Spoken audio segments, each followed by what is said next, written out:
we're taught that 1 + 1 = 2. Simple, right? But today's world isn't simple. So, what happens if we look at it from a new angle? Could we make something greater? If we bring together human ingenuity, passion, and experience with the latest technology, we start to make something more. Something we can see in people's lives and feel in the world around them.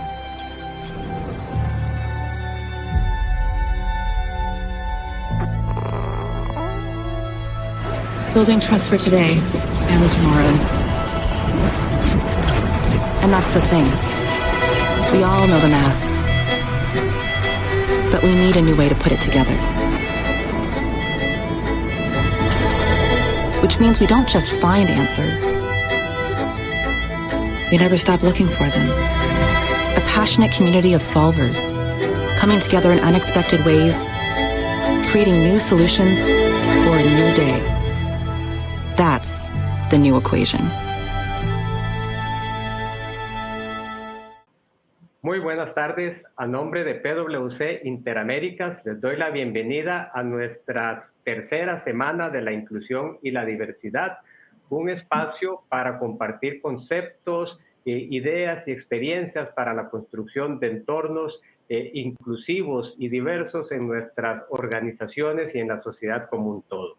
Mi nombre es Luis Garrido, soy el socio líder de inclusión y diversidad y de capital humano para PwC Interaméricas y pues este 2023, como les decía, es el tercer año consecutivo donde tenemos nuestra semana de la inclusión y de la diversidad. Tendremos una actividad todos los días a las 2 de la tarde Centroamérica, 3 de la tarde Panamá, 4 República Dominicana, de lunes a jueves y el viernes a las 9, 10, 11 de la mañana para dar el cierre a esta semana. Y como primer tema, en esta ocasión tendremos la interseccionalidad en las organizaciones, que es un concepto fundamental para la construcción de espacios diversos e inclusivos. Y el objetivo con esta charla es ayudar a comprender qué es la interseccionalidad y cómo impacta en la equidad organizacional.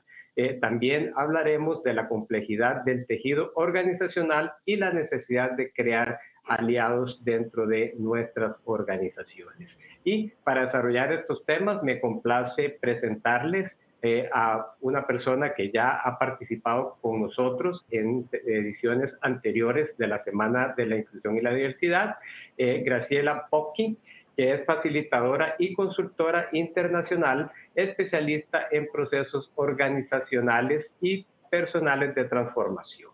Graciela cuenta con grados universitarios y especializaciones en educación, recursos humanos, psicosociología y en administración de negocios y forma parte de la facultad del Advent Business School. Y también me complace presentarles a nuestra socia Juana Moyo, que es líder de inclusión y diversidad, capital humano y responsabilidad corporativa en PwC Perú, donde también lidera los servicios de outsourcing y asesoría contable. Juana tiene grados universitarios en contaduría, finanzas y administración de empresas y además es miembro de la comunidad de diversidad e inclusión de la Asociación Peruana de Recursos Humanos. Entonces, sin más, los dejo en compañía de Graciela y gracias de nuevo por acompañarnos esta tarde. Muy buenas tardes, muchas gracias Luis por tu presentación y un gran saludo a todas las personas que se han unido a este primer día de una semana tan importante como es el tema de nuestra interseccionalidad. Específicamente junto con mi colega Juana vamos a acercarles esta temática que puede parecer un concepto técnico, pero que realmente incluye lo esencial para que podamos caminar hacia lo que es la inclusión. Vamos a iniciar para todas las personas que nos están escuchando definiéndola, luego la vamos a ir profundizando. ¿Qué es la interseccionalidad. Podemos hasta separarlo, la palabra inter y secciones. Es como hay la confluencia de secciones entre sí para que aparezcan como un todo. Esto para tener como más aproximación al término. En relación a la diversidad, cuando hablamos de interseccionalidad, tiene que ver al impacto que tiene en una persona la confluencia en su identidad de distintas dimensiones de la diversidad. Recordemos, luego la vamos a profundizar, que en la diversidad encontramos como dimensiones la etnia, el género, la edad, la cultura, etcétera, etcétera, etcétera, cómo se conjugan y cómo impactan en una persona esta confluencia. Y es el momento para hacerte la pregunta, Juana. Dime, Juana, ¿cómo empezarías o cómo comentarías este término tan potente dentro de la inclusión? Perfecto, Graciela, muchísimas gracias. Bueno, primero, muchísimas gracias por la invitación. Me encanta estar acompañándolos en esta Semana de la Diversidad. Y bueno, este tema que vamos a tratar hoy día es recontra interesante, Graciela. Y sí, como tú decías, ¿no? O sea, la interseccionalidad realmente lo que es un enfoque que nos va a permitir que podamos ver a las personas en su totalidad, ¿no? Y no pensando en cada característica por separado. O sea, cada persona, como tú decías, tenemos diferentes características. Puede ser pues el género, la religión, la etnia, la orientación sexual, la edad. O sea, hay diferentes categorías y que no solamente esto nos ayuda, digamos, a comprender a la persona, sino que muchas veces el hecho de estas categorías aisladas a veces nos ha enfrentado a ciertas discriminaciones, que eso es lo que vamos a seguramente conversar hoy día también. O sea, por ejemplo, no es lo mismo pensar pues en una persona, digamos, si es que puede ser una mujer, de repente heterosexual, de repente de clase media, de repente migrante. No es lo mismo que pensar en otra mujer, de repente afroamericana, con otras clases de repente discapacidad, tal vez también de clase media. Son diferentes momentos, diferentes situaciones, y a pesar de que las dos personas son diferentes, no las podemos catalogar simplemente por ser mujeres. Tenemos que ver toda la situación y todos estos lazos que se unen y que muchas veces, como te decía, nos exponen a no darnos cuenta que a veces existen cierto tipo de discriminación por no analizar estas situaciones. Entonces, es muy importante por este motivo que tomemos conciencia de que no podemos ver la forma aislada estas condiciones, sino que siempre debemos unirlas, y también tenemos que darnos cuenta de que no podemos segregar. Tenemos que ver cuáles son las necesidades para en base a eso poder actuar al respecto. Muchas gracias, Juana. Y por esto que ya anticipó es simplemente para que los que nos están acompañando recuerden. Se llama Iceberg. Esto está realizado por el Instituto Europeo para la Gestión de la Diversidad, dado que hay algunas manifestaciones o dimensiones de nuestra diversidad que son más visibles.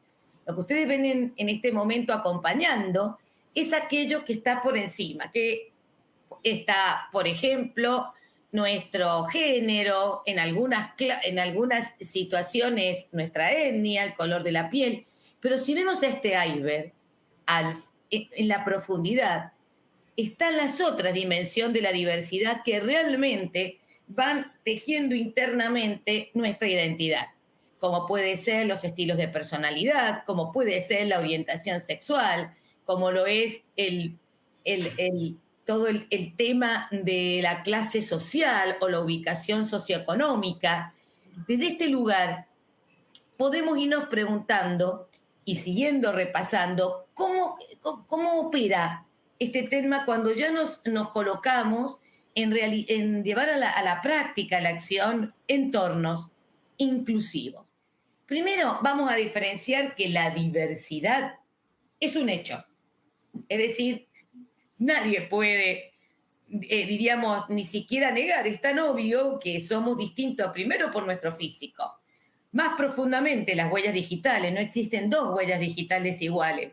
Por lo tanto, somos diversos. Ahora, ese hecho puede ser simplemente, podemos decir, conocido y no más allá, negado, y ahí aparece la discriminación, o rechazado, o trabajado conscientemente. Por eso, una cosa es diversidad como hecho y otro la decisión de la organización de trabajarla dentro de ella. Y en este sentido, podemos ver que hubiesen como tres grandes caminos en este tema de la gestión de la diversidad. En principio, podemos hablar que en 1.0, con una elaboración propia que he realizado, allá pongámonos a pensar 1960 en adelante, todas las grandes luchas, fundamentalmente de las etnias en Estados Unidos y que se fue llevando a distintos lugares del mundo, en donde empezó a trabajarse la necesidad de no discriminar y en general hablar de los derechos humanos, de aquellas características que cada persona tenía en su identidad, como era la etnia o el color de su piel, su cultura, su idioma, su género, su orientación sexual.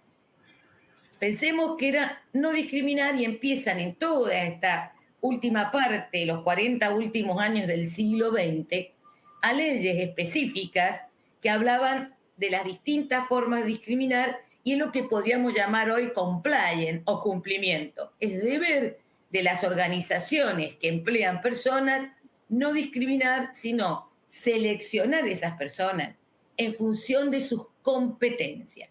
Ya más finalizando el siglo XX, los albores del XXI, empieza a entrar en juego el fenómeno de inclusión, primero en lo educativo.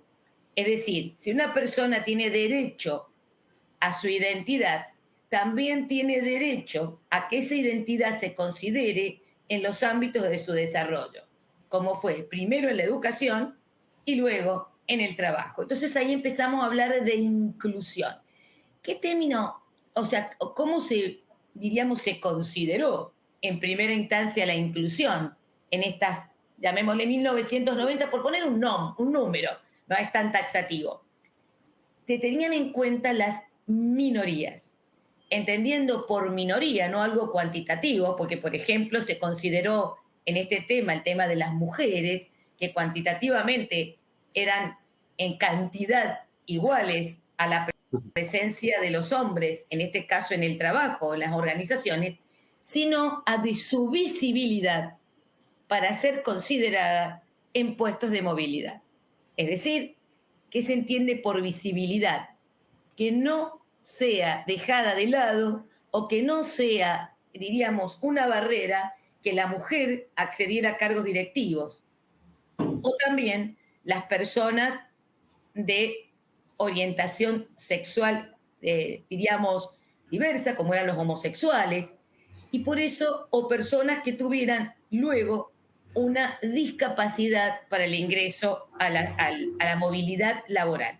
O sea, entendamos en este momento la inclusión como la estructuración interna en las organizaciones de las condiciones que permitieran a estas denominadas minorías, por su género, por su condición física, para poder acceder a puestos de movilidad dentro de las organizaciones. Pero ya luego nos encuentra un siglo XXI con un término, no diría consolidado, sobre todo en América Latina, pero maduro en el debate.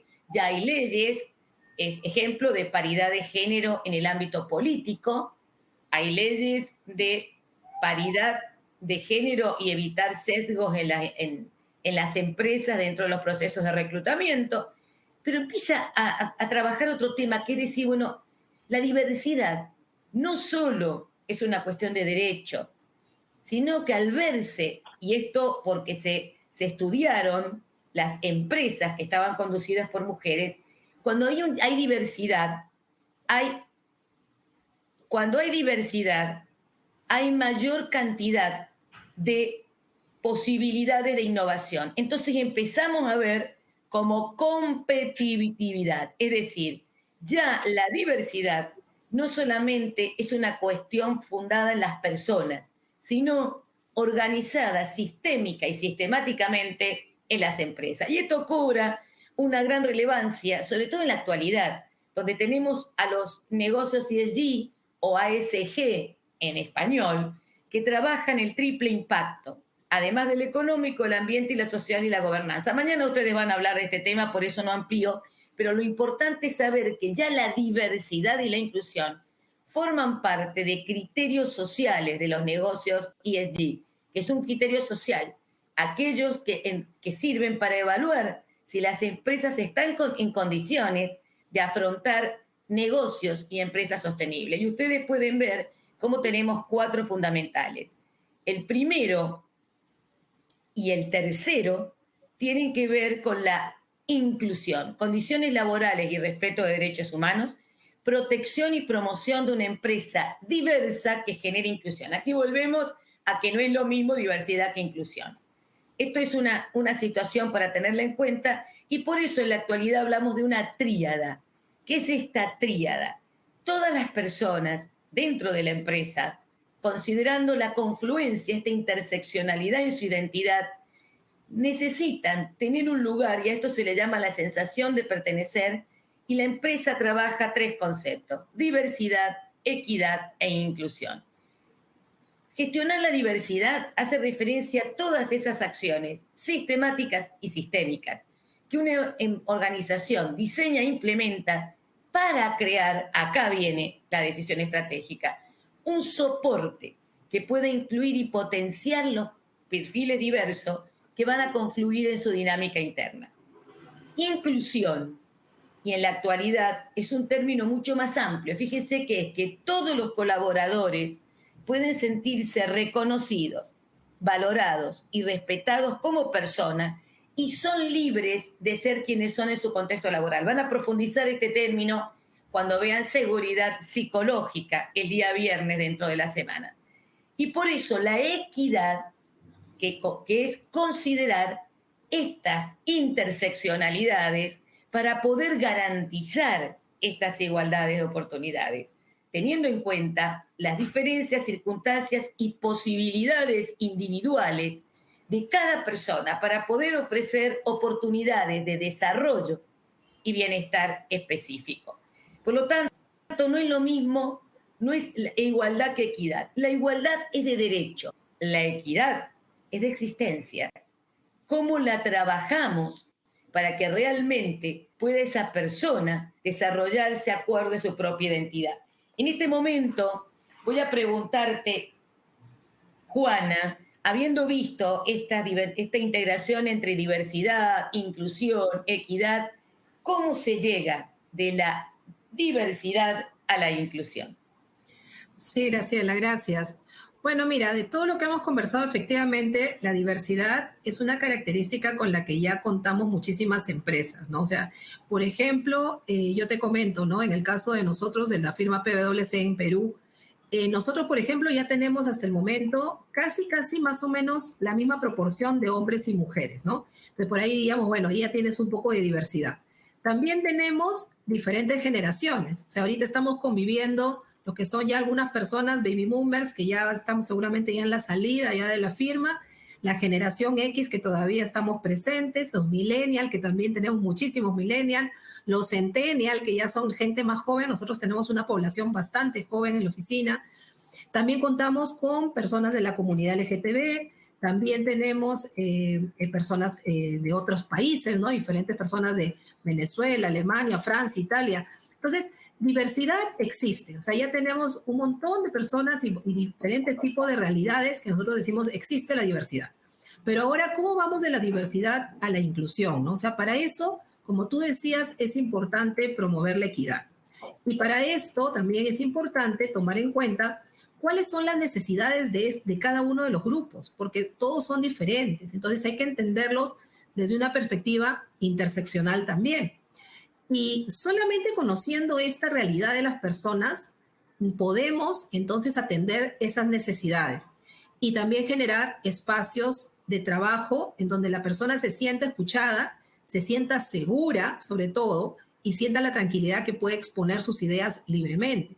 Entonces, nosotros, por ejemplo, en la firma tenemos ya hace algunos años que trabajamos con una encuesta, que es la encuesta de diversidad e inclusión anual, en la cual hacemos algunas preguntas, tanto demográficas como también algunas preguntas para entender cuáles son las percepciones del equipo respecto a este tema de inclusión, ¿no? O sea, cómo se ven ellos, si se ven realmente reflejados en todas las iniciativas que nosotros damos. Entonces, ¿qué cosa yo le aconsejaría a una empresa una organización que está trabajando este tema y cómo hacer para poder llegar de la diversidad a la inclusión? O sea, podemos hacer esas campañas que comento, que son campañas de autoidentificación.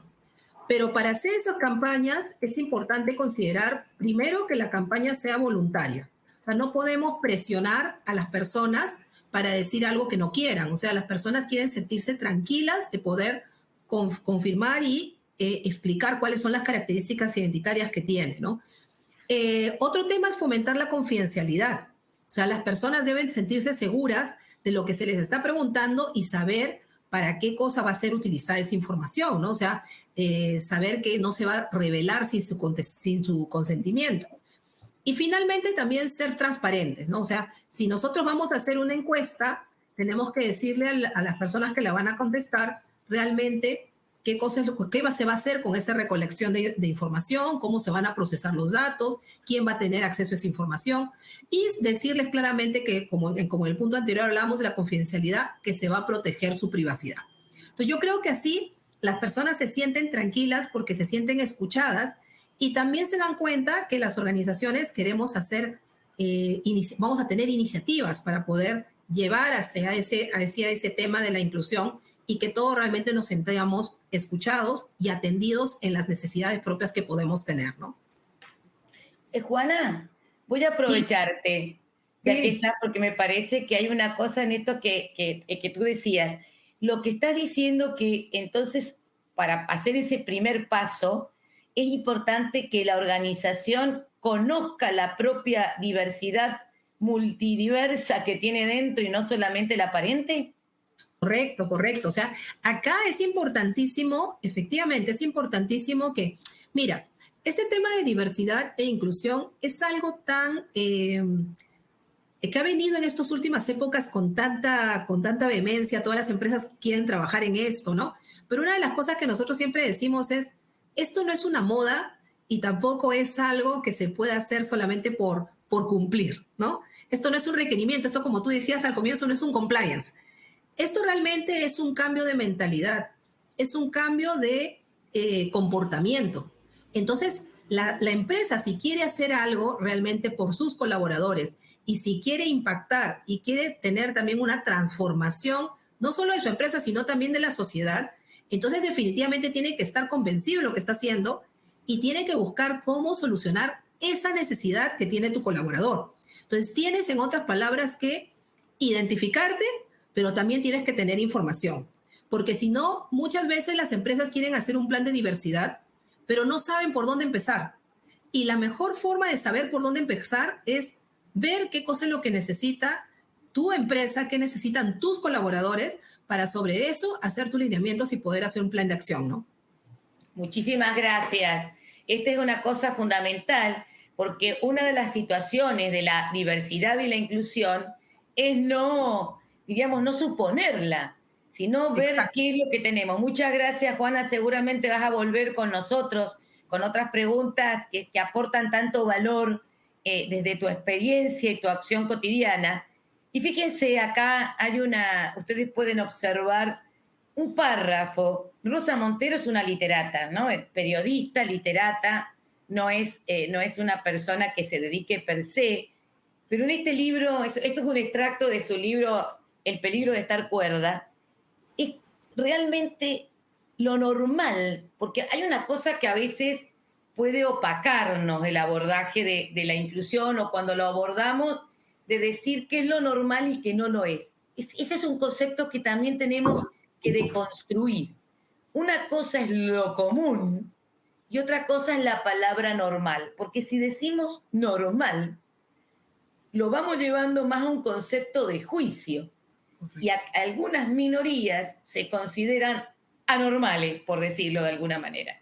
Y eso es la primera esencia. Recién Juana dijo algo fundamental. Es un cambio de mentalidad primero. Y en ese cambio de mentalidad, por eso seleccioné que tenemos que cuestionarnos lo que entendemos por normal. Tal como dice Rosa Montero, normal es una estadística de lo más frecuente. Por eso es como suplantar o hacernos, diríamos, en lugar de decir es normal, digamos es común. Es otra cosa, porque es una cuestión de frecuencia. Y en este lugar, ella nos va a decir que el modelo ideal, llamémosle de individuo normal, está confeccionado con una media estadística de una pluralidad de registros, es decir, ni una persona en el planeta atina. Por eso se los voy a leer, porque el concepto de lo normal es una construcción estadística que se deriva de lo más frecuente. Es que además, el modelo ideal de individuo normal está confeccionado con la media estadística de una pluralidad de registros. Y no debe haber ni una sola persona en el planeta que atine un pleno en el conjunto de valores. Todos guardamos en el fondo de nuestro corazón alguna divergencia. Este es el primer cambio en este caso. Y voy a explicarles, por favor, que es por una cuestión, esto que están hablando del iceberg, es por una cuestión de traducción que aparece el término raza. Por favor, no es raza, es etnia. De repente, porque hay una persona que lo puso ahí como pregunta. La etnia es mucho más profunda porque el color de la piel hace el registro de dónde estuvieron, digamos, dónde estuvimos destruidos en el mundo. El amarillo, el colorado, el blanco, el ario, el moreno. Pero entonces, a lo que hacemos es cómo esa confluencia del color de la piel, cuando está con otro color de piel, puede resultar un factor de desigualdad de oportunidades. A eso hacemos referencia. Pero nosotros lo vamos a tomar al iceberg, que ya lo vimos recién, y vamos a trabajar acá, y las invito a pensar que cada uno, esto que vimos acá, con todo lo que pueden ver, y piénsense a ustedes cómo confluye. A veces es tan particular el cerebro humano que ante la incertidumbre de las distintas pluralidades, de la diversidad innata que es la vida, para manejar esa incertidumbre y poder regular, es que hace conjuntos, homologa. Tal es así que hasta para tratar la diversidad homologamos. Decimos, por ejemplo, como recién hablaba Juana, hay una categoría que dice los millennials, los X, los centennials. Ahora, no hay un solo centennial igual a otro. Es más, hay muchos millennials que pueden tener hábitos de X y X que pueden tener hábitos de millennial. Por eso es que hasta para tratar la diversidad necesitamos en cierta manera homologarla, porque eso nos permite abordar, como pasa en todo lo que es una abstracción. Pero nosotros en lo que manifestamos es la confluencia, es la interseccionalidad. Y fíjense, nuestra misma identidad se va configurando a lo largo de nuestra vida por la integración de estas múltiples diversidades en nuestro yo. Y pensemos, acá una pregunta para cada uno y para cada una de ustedes de autorreflexión. ¿Cómo impacta en nuestra relación con el mundo esta confluencia e integración? Por ejemplo, si yo soy una persona que he venido de una clase social de clase media baja, es decir, con dificultades en mi familia de la infancia, para todo lo que tenía que ver con casa, comida, educación, y soy una persona heterosexual, mujer, madre soltera, y tengo 23 años. En mi relación con el mundo va a ser distinta a otra mujer, también heterosexual, de 23 años, clase social alta, y que no tenga hijos a cargo, o sea, que no sea madre ni tenga familia a cargo. Es totalmente distinta su relación con el mundo. Una de ellas va a operar desde la sobrevivencia, y quizás la otra pueda tener más herramientas para tomar decisiones con más libertad. Esta es la clave de la interseccionalidad. Y podemos hacer múltiples conjugaciones.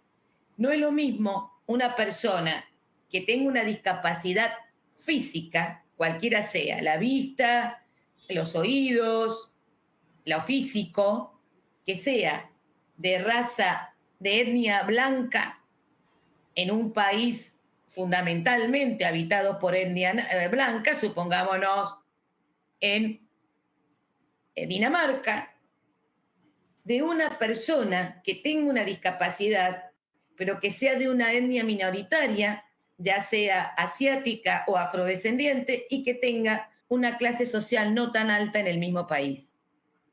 Acá es el eje de la inclusión, va a requerir otras herramientas, otros instrumentos. Y si estas dos personas que describí confluyen en la misma organización, la que tiene por su interseccionalidad, que era etnia predominante blanca en Dinamarca, clase social medio alta, con una discapacidad, o pongamos las mismas características sin discapacidad, ya va a tener lo que se llama una ventaja competitiva, no porque la buscó, nadie lo está juzgando, la tiene por la sola realidad de la confluencia.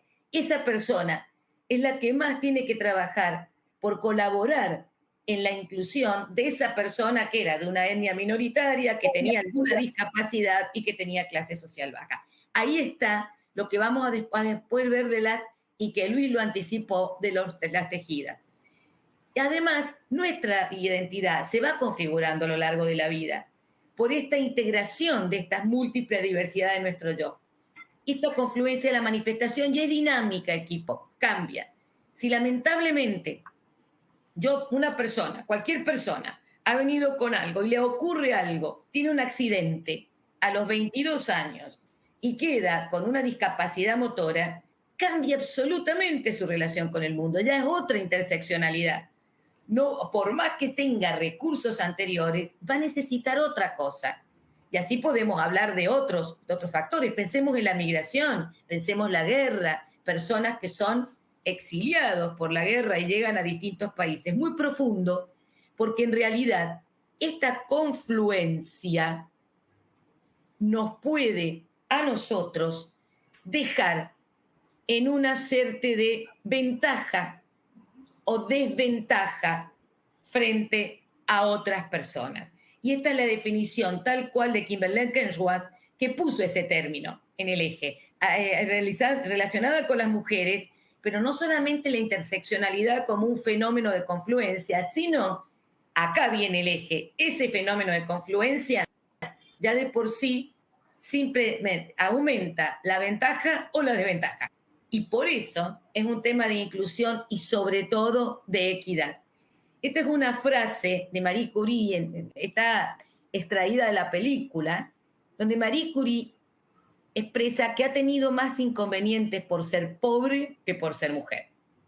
A veces creemos que es una mujer, género, de una etnia predominante en un país y con una clase social o una capacidad económica alta, no es lo mismo que una mujer que no tiene, en el caso de ella, era una migrante y no tiene la misma condición económica.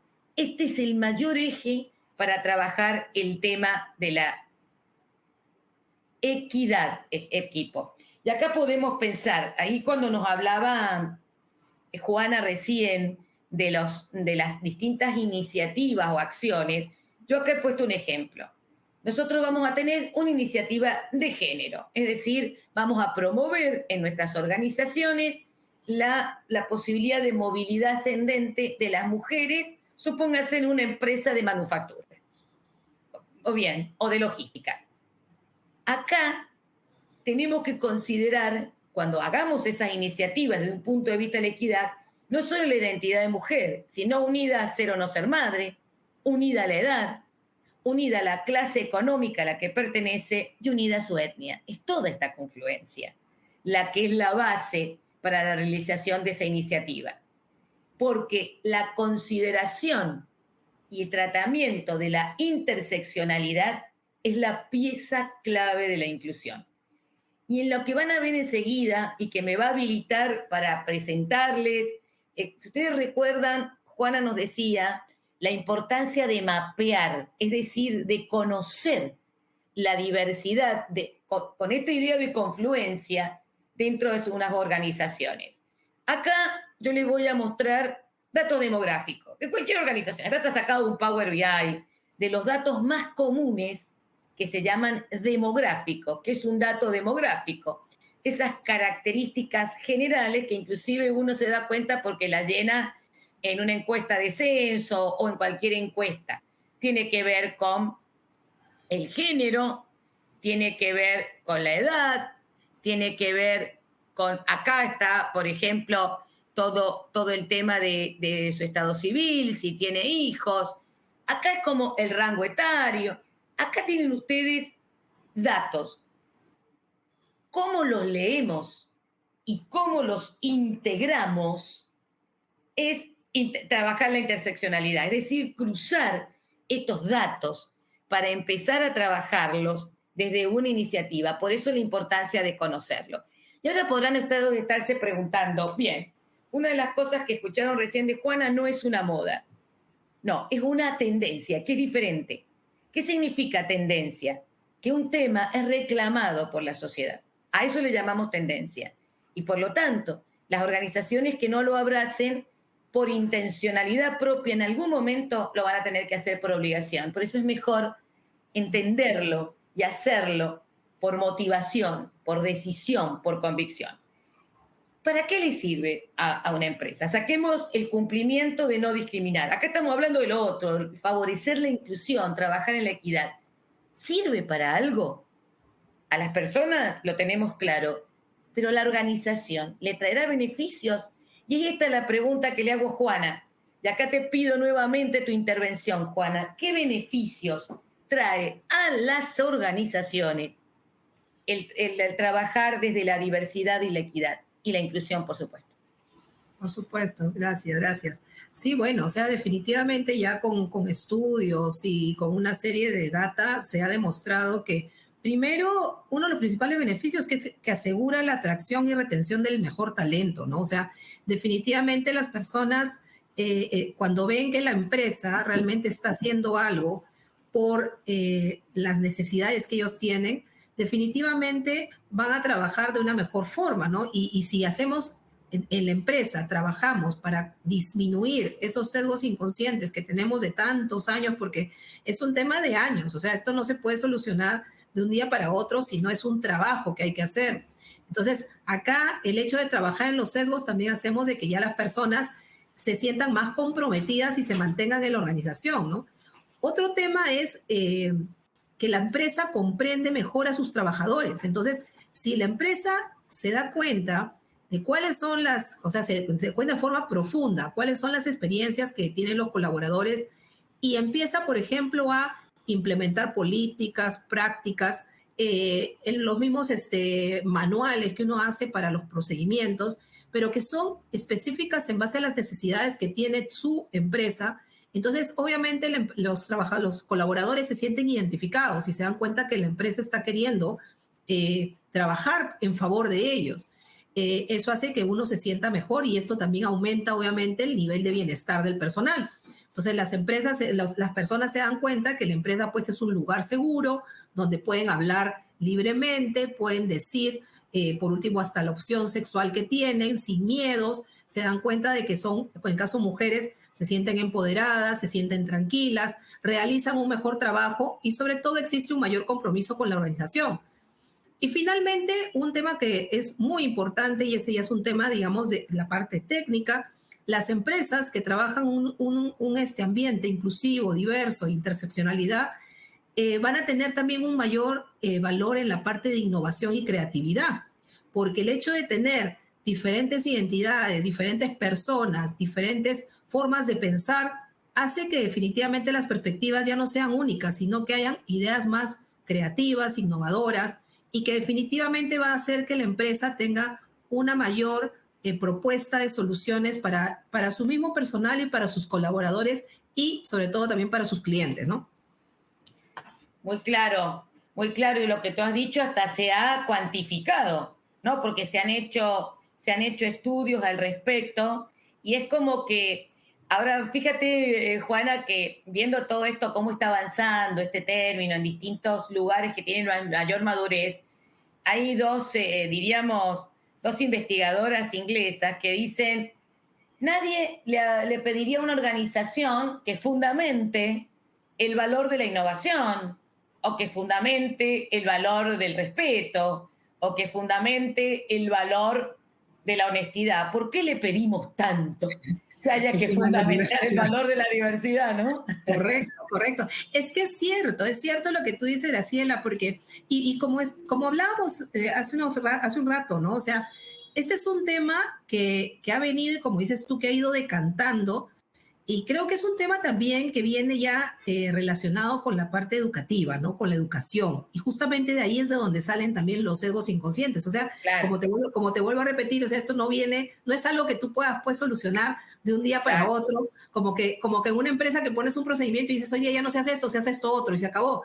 No, claro. Acá no es así, porque hay un tema que tienes tú en tu interior. Entonces, esto ya, si vamos a extrapolarlo más amplio, entonces esto ya es un proceso que, por ejemplo, las nuevas generaciones lo van a ir, supongo yo, ya trabajando de otra manera, porque no es lo mismo criar a una criatura el día de hoy que lo que se crió un niño hace unos pues 10 o 15 años atrás. Entonces ya mucho más si es que hablamos de 40 años, ¿no? O sea, es diferente, son otras realidades. Entonces yo creo que lo que también ha hecho que nosotros veamos esto de manera diferente es la educación. O sea, el darnos cuenta, por ejemplo, en el caso de la mujer, el darnos cuenta de que la mujer no era solamente para estar en la casa cuidando a la familia. Entonces la mujer tenía otra capacidad que podía explotar, sino que nunca se había hecho. Entonces, y ya luego empiezas a ver todas las otras dimensiones de la diversidad y empezamos pues a analizarla de una manera diferente y te das cuenta que en todos los casos tienes oportunidades que no hemos estado aprovechando, ¿no? Muchas gracias. Así que, equipo, acá vamos a la parte de cómo, o sea, se concretiza el poder trabajar de la interseccionalidad y la inclusión.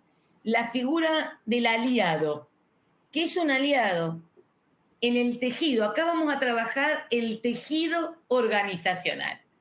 Porque como hablábamos, que la inclusión es ese soporte interno que una institución privada, pública, realiza con aquellos procesos, recursos, para que todas las personas, según su identidad, puedan desarrollarse dentro de ella. Vamos a hablar de este tejido. El fundamental es esta figura de los aliados. El aliado es una persona que por la confluencia de sus identidades puede tener, reitero, no porque lo buscó, es por una cuestión de dinámica social, más ventajas sobre otra persona. Acá pues pensemos, cuando se hacen iniciativas de género femenino para la alta dirección, hablamos de varones, senior, con trayectoria, que sean quienes acompañen la promoción de la iniciativa y acompañen a las mujeres en procesos para su visibilidad. Si vamos a hablar de una iniciativa de inclusión de personas con discapacidad, lo mismo. ¿Qué persona dentro de la organización tiene una situación de visibilidad y de influencia que le permita ser el aliado que acompañe no solo a las personas, sino los procesos para el avance en esta temática? Luego están los grupos de interés. A esto se refería Juana cuando se mapean, que hayan grupos que puedan hablar sus propias temáticas.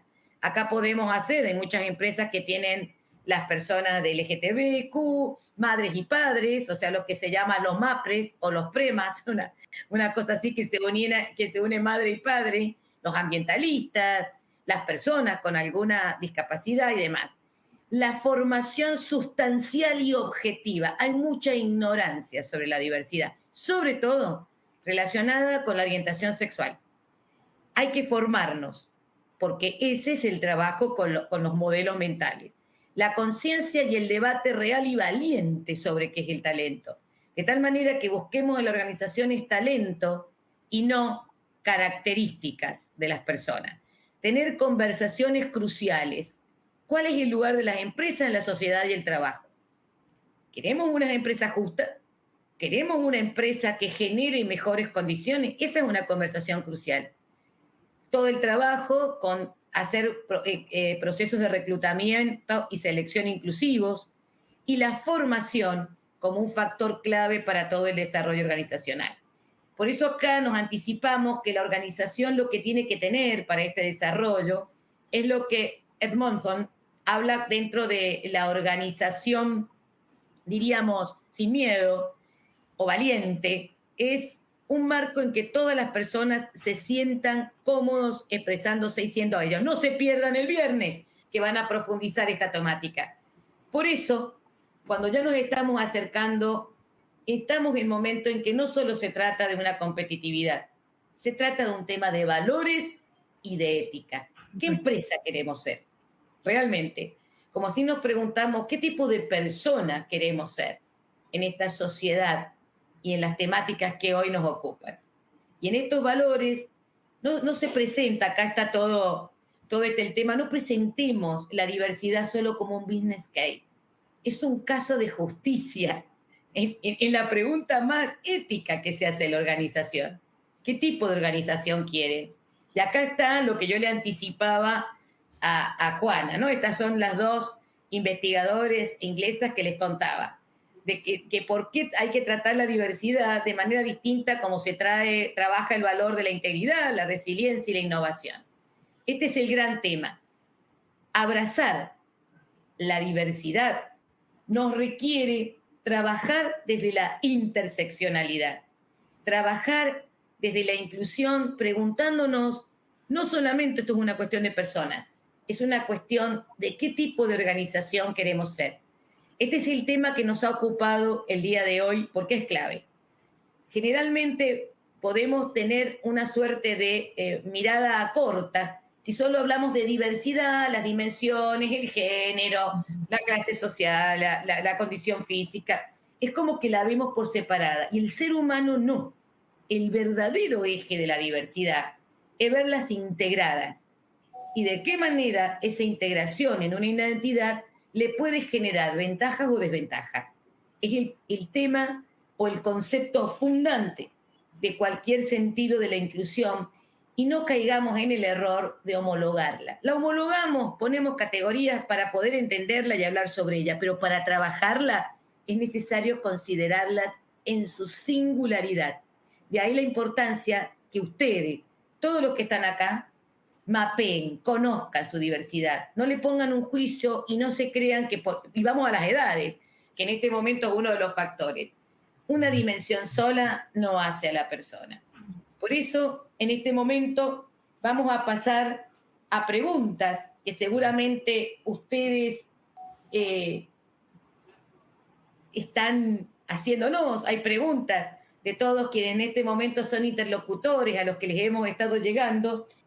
Y vamos a empezar por una que voy a decir qué factor influye en que la inclusión y la diversidad sea enfocada más en temas de género y orientación sexual y menos en discapacidad. Y la vamos a contestar mezclada. Voy a dar mi opinión y su visión, Juana. Desde mi punto de vista, hay un criterio, podríamos ya decir, diríamos, de competencias y de la necesidad mayor o menor de las adecuaciones que hay que hacer.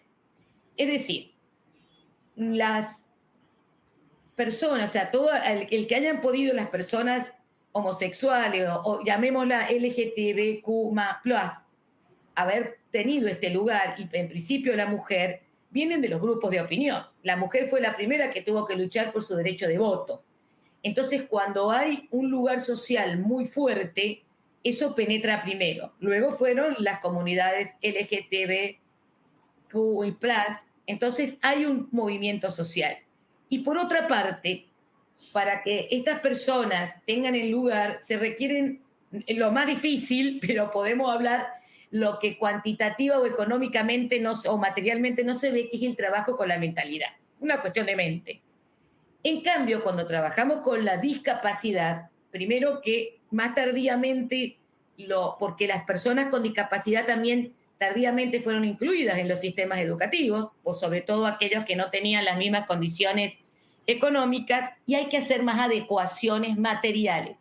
Hay que transformar procesos en braille o instrucciones en braille o algún entorno para personas sordas o movilidad física. Entonces confluyen estas cosas. Visto, diríamos, de un criterio, podría decirle a quien lo ha preguntado, objetivo, estructural, social. Tu opinión, Juana, ¿por qué el tema de equidad y género ha tenido más enfoque que discapacidad? Capacidad. Mira, yo les voy a hablar un poquito de lo que sucede en mi país, ¿ya? Yo soy de Perú, como dijeron al inicio, y efectivamente acá en Perú, hace unos años, cuando empezó este tema de diversidad, no empezó como diversidad, sino empezó como equidad de género, así le llamábamos. Todas las empresas empezaron a trabajar el tema de equidad de género. Y yo creo que fue porque acá en Perú, realmente, en el país, nosotros hemos sido por muchos años y hasta ahora existen muchas partes en el país que existe mucho machismo. Entonces, el pensar en trabajar equidad de género acá fue algo que hizo que realmente se tratara de dar un espacio para que las mujeres pudiéramos avanzar en el ámbito profesional. Por muchos años, incluso habían consultoras que asesoraban a las empresas solo en equidad de género. Sin embargo, ya hace más o menos unos 3 años atrás, ya se empezó a conversar ya no solo de equidad ni de la comunidad LGTBIQ+, sino ya se empezó a ver las otras dimensiones como son el tema de discapacidad. En este momento, muchas de las empresas, primero ya no tenemos el comité de género, antes se llamaba así, comité de género. Ahora es el comité de diversidad e inclusión en casi todas. Otra cosa, todas empezaron a trabajar el tema de discapacidad también. Y para esto, y creo que es algo que también les podemos comentar, existen empresas especializadas que ayudan ya a todo lo que es que tú puedas hacer un diagnóstico de tu organización y que veas qué tipo de discapacidades puedes incorporar dentro de tu organización. Porque obviamente, dependiendo del tipo de negocio, de firma que tengas, tienes una serie de, a veces, limitaciones. Pero en muchos casos no, las limitaciones a veces nos las ponemos nosotros sin darnos cuenta. Entonces, este diagnóstico también sirve para que uno se dé cuenta qué tipo de discapacidades puedes hacer entrar en tu organización y puedes ayudar a la comunidad y puedes hacer muchas cosas ahí, ¿no? Entonces, en este momento, acá en el país, hay muchas empresas, yo diría la mayoría, que ven los temas de diversidad, también están trabajando ya la dimensión de discapacidad ya hace algunos años. Muchas gracias, Juana. Y otra también, si lo etaria o el edadismo se toma en cuenta en la inclusión. En realidad no se toma per se como inclusión, sino como diversidad, y se trata más en los temas de equidad, y se está tratando en este momento, porque es una realidad. Aparte es evolutivo. Una persona no tiene una edad, tiene distintas edades a medida que va avanzando en la empresa, es muy dinámico. Se trata más como una integración de equipos o también en la relación a los beneficios, porque van cambiando las necesidades o la experiencia empleado, pero no es inclusión, sino que está dentro del tema de equidad más general. No es un factor per se de inclusión como tal. No sé cómo lo ves tú, Juana. Sí, tal cual, sí. El tema este tema de, como dices tú, la edad, afecta definitivamente, más que nada, como dices tú, por el tema de tal vez de la discriminación, ¿no? Pero no es un tema de diversidad como sí mismo, ¿no? Exactamente, sino que tiene que ver como con otras difíciles. Y acá hay otras preguntas interesantes que ya nos está quedando. Simplemente, ¿por qué el tema de la inclusión es un tema difícil y complejo? No, los difíciles y complejos somos los humanos. La mente de los humanos es la difícil y la compleja. Obviamente, es como un tema. Díganme ustedes si ya trabajar en equipo no es un tema difícil y complejo. Claro que lo es. Los humanos somos difíciles y complejos. Lo que sí tenemos claro que es el gran tema para tener empresas más justas, empresas más socialmente responsables y un lugar donde a todos nos guste ir a trabajar. Así que no sé qué piensa nuestro amigo Luis Garrido de este tema, si quiere entrar en escena, Luis. Bueno, muchas gracias. No sé si ya me veo, si aquí estoy. Muchas gracias, tanto Juana como Graciela. Sí, definitivamente todo se resume en lo que acaba de decir Graciela, porque los humanos somos complejos, ¿verdad? Y al final de lo que se trata con esto es que realmente podamos sacar lo mejor de las personas en la organización, independientemente de cualquier etiqueta que se le quiera poner. Y pues, si quisiera resumir todo lo que maravillosamente han desarrollado ambas, diría la importancia de la interseccionalidad porque es la base de la equidad, ¿verdad? Entonces, pues les agradezco mucho pues las ideas que nos han compartido hoy.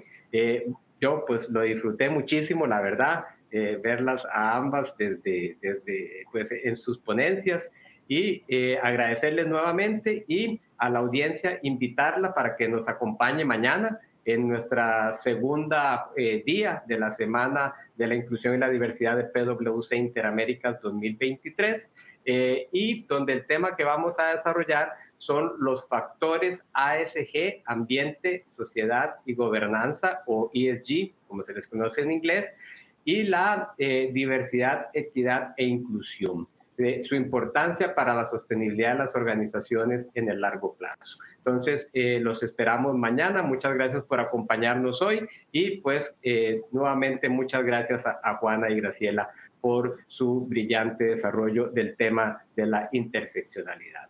Que tengan muy buenas tardes y los esperamos mañana. Muy buenas tardes. Gracias, gracias. Hasta luego. Muchas gracias.